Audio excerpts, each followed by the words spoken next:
Hello बच्चों, विद्या ज्ञान की मुख्य परीक्षा की तैयारी मेरे YouTube चैनल नवोदय विद्यालय समिति एंट्रेंस बाय दीपक सर चैनल पर आप करेंगे और आपको गणित के आज क्वेश्चन बताए जाएंगे। विद्या ज्ञान की मुख्य परीक्षा 2024 जनवरी माह में होनी है बच्चों।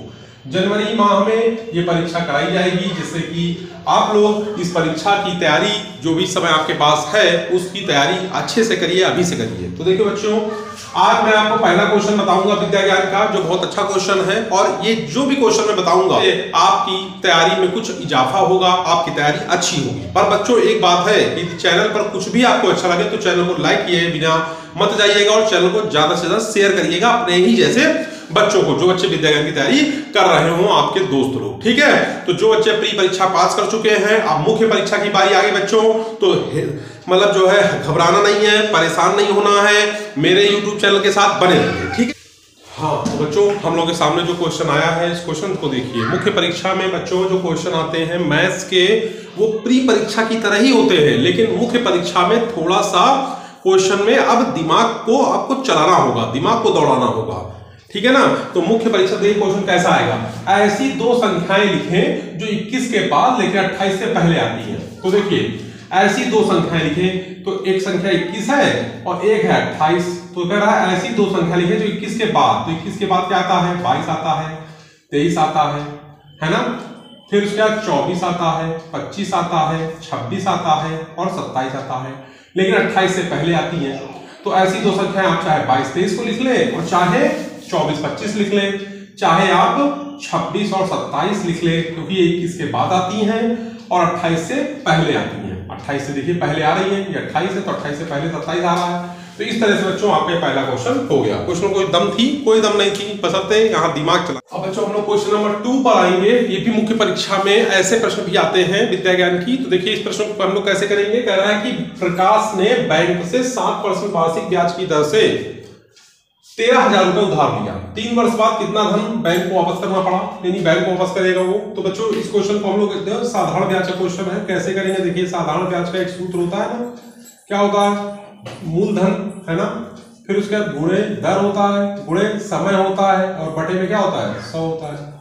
अब मूलधन को पता है कितना, कह रहा है बैंक से कितना लिया उसने, 13,000 रुपए उधार लिया। दर कितनी, 7% और 3 वर्ष बाद उसको वापस करने का वादा भी किया है। ठीक है, इसको हम लोग हल कर लेंगे, काट देंगे तो 7 त्रिका 21 है ना, या फिर 13 सत्ते 91।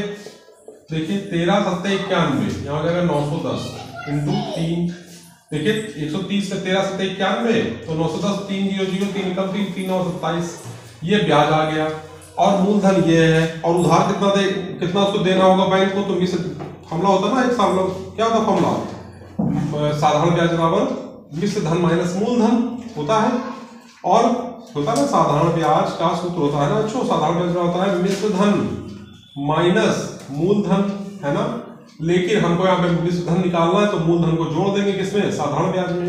यानी कि हम 13,000 रुपए में 2730 जोड़ देंगे तो कितना आ जाएगा, 0 3 7 3 2 5, यानी 15,730 रुपए उसको बैंक को देने होंगे। ऐसे प्रश्न ही विद्या ज्ञान की मुख्य परीक्षा में पूछे जाते हैं। तो ऐसे प्रश्नों का भी आप अभ्यास करते रहिए, हम हर एक टाइप के क्वेश्चन आपको बताएंगे, जिससे आप ये भी क्वेश्चन इस तरह के भी एग्जाम में पूछे जाते हैं। तो जो रेखागणित क्वेश्चन है बच्चों, ये क्वेश्चनों पर आपको थोड़ा सा ध्यान देना होगा। जैसे कि आपको पता होना चाहिए कि ये कौन सी आकृति है, बहुत बच्चे जानते होंगे, इसे त्रिभुज बोलते हैं बच्चों। इसके बाद आपको ये पता होगा कि ये क्या है हमारा, तो आप कहोगे बच्चों सर आयत है, आप कहोगे सर ये तो हम पूछेंगे आपसे ये क्या है, आप कहोगे सर वर्ग है ना।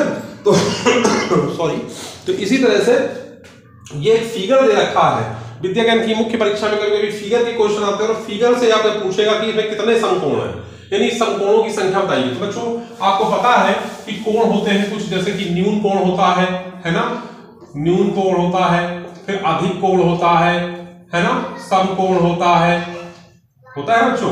इसी तरह से बृहद कोण होता है, समुद्विभाजक कोण होता है, बहुत सारे कोण होते हैं, आपने पढ़े होंगे इनके बारे में। यदि इनके बारे में आपको जानकारी हमसे करनी है तो आप कमेंट बॉक्स में कमेंट करिएगा, सर मुझे कोण वाला एक वीडियो बना दीजिए सर, जिसमें हमको आप सारे कोणों के बारे में बता दीजिए, मैं आपको वो वीडियो बनाऊंगा। ठीक है, तो हमसे पूछ रहा है कि इसमें कितने कोण हैं। तो बच्चों देखिए ये हमारा जो ऊपर दे रखा है ये त्रिभुज है ना, एक त्रिभुज और इस त्रिभुज में समकोण नहीं है, क्योंकि ये त्रिभुज हमारा जो है समबाहु त्रिभुज है। समबाहु त्रिभुज की तीनों भुजाएं बराबर होती हैं। ये हमारा एक क्या है, आप देखिए ध्यान से, ये क्या है, तो ये एक तरह से हमारा आयत है ना, और आयत के जो कोण होते हैं वो 90 डिग्री के होते हैं, ठीक है ना। तो कहने का मतलब ये हुआ कि इसके अंदर कितने कोण हैं, आप बता सकते हैं। इसके अंदर समकोणों की संख्या है 4, ठीक है ना, यानी इसमें समकोण की संख्या कितनी है, 4 है, ठीक है बच्चों। और क्वेश्चन आ गया है, अच्छा क्वेश्चन है, कह रहा है कि एक मैदान की चौड़ाई 80 मीटर, लंबाई 140 मीटर है, इसके चारों ओर मैदान, बच्चों मैदान आपको पता ही है आयत की तरह होता है, ऐसे आयत, ये हमारा मैदान है, ठीक है ना। कोई कोई मैदान हमारा वर्ग की तरह भी होता है, तो इसकी जो लंबाई बच्चों वो 140 मीटर है, ठीक है, लंबाई 140 मीटर है, 80 मीटर इसकी चौड़ाई है, ठीक है बच्चों। ABCD ये क्या है, मैदान। अब बच्चों है क्या, इसके चारों ओर, मतलब यहाँ ऐसे ऐसे इसके चारों ओर, ठीक है ना, 1 2 3 4, चारों ओर, मतलब इसकी चार, मतलब एक कोना ये, दूसरा कोना ये, तीसरा कोना ये, चौथा कोना, 4 कोने हो गए। तो चारों ओर 3 चक्कर लगाने में, तो 3 चक्कर लगाने कितनी दूरी तय करनी होगी। तो बच्चों जब इस तरह का प्रश्न आएगा तो आपको इसका मतलब परिमाप निकालने के लिए आपसे कह रहा है, ठीक है ना। और आपको पता ही है आयत का परिमाप क्या होता है, नहीं पता है तो आप याद कर लीजिए, 2 ब्रैकेट में लंबाई धन चौड़ाई, ठीक है ना। तो 2 ब्रैकेट में लंबाई कितनी है, 140 है, चौड़ाई कितनी है, 80 है ना।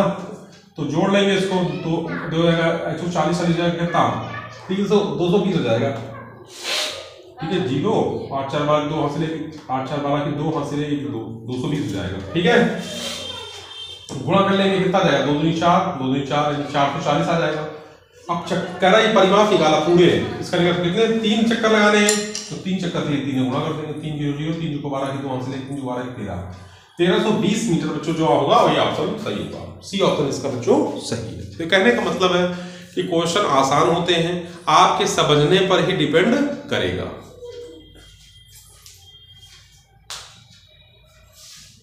रेखागणित क्वेश्चन भी कभी कभी एग्जाम में ज्यादा मात्रा में पूछे जाते हैं। तो बच्चों इसके लिए हम लोग हल करेंगे। हम जानते हैं कि त्रिभुज है हमारा, और त्रिभुज के तीनों कोणों का जो मान होता है बच्चों वो होता है कितना, 180 डिग्री। ये नहीं पता है तो याद कर लीजिए। एंगल ए है 50 डिग्री, एंगल बी आपका है 60 डिग्री, एंगल सी हमको निकालना है, ठीक है ना बच्चों।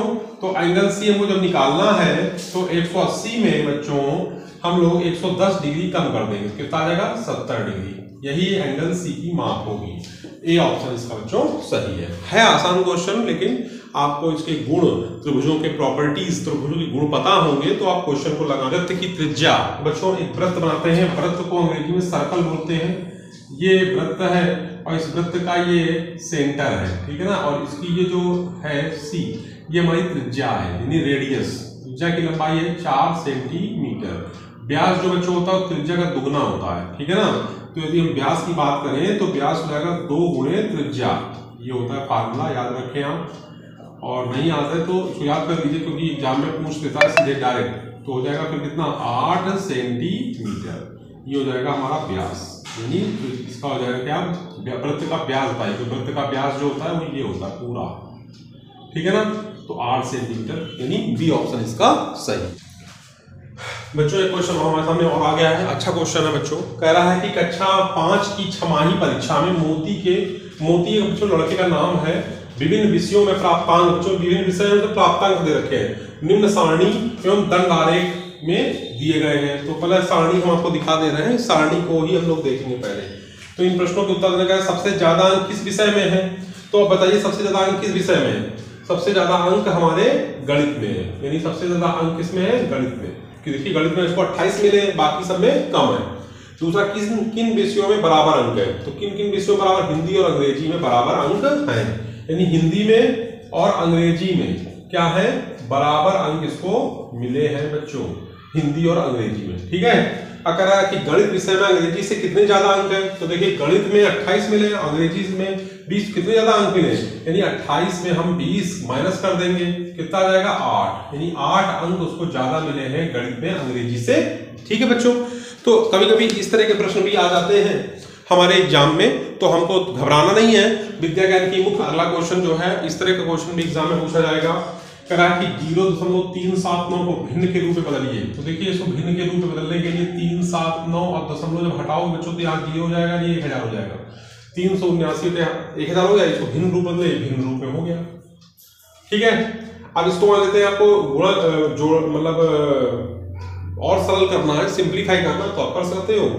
ठीक है, 1 लाख मतदाताओं में से 25 एक यहाँ पर मतदान परसेंट निकालना है, मतदान प्रतिशत निकालना है ना। तो मतदान प्रतिशत निकालना है तो हो जाएगा मतदान करने वालों मतदाताओं की संख्या। तो मतदान करने वाले मतदाताओं की संख्या क्या है, 75,500 है, और इंटू 100 करेंगे परसेंट बनाने के लिए, और फिर कितने 1 लाख का सैकड़ा हजार लाख ये लिखना। ठीक है, तो देखिए 1 2 3 1 2 3 कट गए, इसे काट दो, कितना आ जाएगा 10 का भाग दे दीजिए। 10 का भाग दो कितना आएगा, 10 का भाग देंगे तो आएगा 75.5%। ठीक है ना। 75। अब कह रहा है कि घन की एक भुजा 205 आयतन था, तो आयतन का फॉर्मूला क्या होता है, आयतन बराबर होता है बच्चों घन का भुजा का क्यूब, भुजा की पावर 3। ठीक है बच्चों, भुजा की पावर 3 होता है। अब भुजा कितनी है, भुजा में 2 गुणा कर लीजिए 3 बार, 25 का गुणा कर लीजिए 3 बार, यानी ऐसे। ठीक है ना, तो 25 25 आप 625 इंटू 25 गुणा कर लीजिए, तो 25 की 5 हाथ से 2 5 10 2 12 2 5 का 30 फिर 2 बार कर दिया तो आएगा यानी 5 2 5 6 3 2 5 इतना दशमलव कहाँ लगेगा 3 अंक बाद, यानी यहाँ पे, और कितना आ जाएगा सेंटीमीटर क्यूब। तो ये इस तरह के क्वेश्चन भी हमारे बच्चों विद्या ज्ञान में आते हैं। विद्या ज्ञान में 20 क्वेश्चन मैथ के पूछे जाते हैं, 20 से और कभी कभी 30 क्वेश्चन भी आते हैं मुख्य परीक्षा में, कभी कभी 20 प्रश्न भी आते हैं। तो इन प्रश्नों को आपने देखा, 10 बताए हमने आपको, अगले कल 10 बताऊंगा मैं। वीडियो कैसा लगा जरूर बताइएगा बच्चों। धन्यवाद।